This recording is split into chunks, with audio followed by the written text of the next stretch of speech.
Nirerekomenda na puntahan ang Barsoing Church sa mga estudyante o sa mga nakakabata dahil maraming matututunan dito. Unang-una, ito ay may makasaysayang halaga.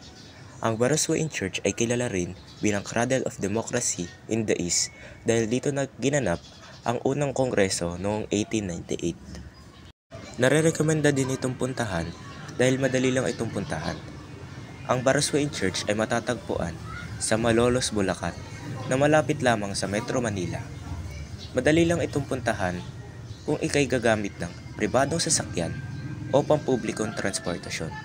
At syempre, ang panghuling dahilan kung bakit nire-recommenda sa atin na puntahan ang Barsoing Church dahil sa panahon ngayon, ang mga kabataan ay nabababad na sa mga gadgets o sa mga ibang gawain na hindi naman importante.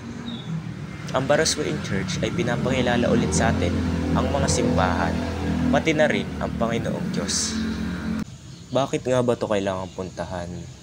At ano nga ba ang historical relevance nito?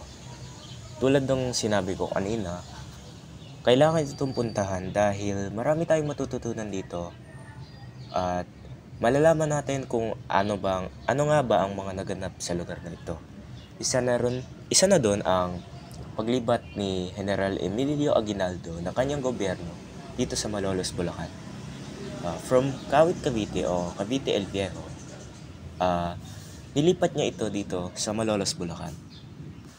Dito din opisyal na dineklara ang unang republika ng Pilipinas noong Enero 23, 1899 na pinamunuan naman ni Emilio Aguinaldo.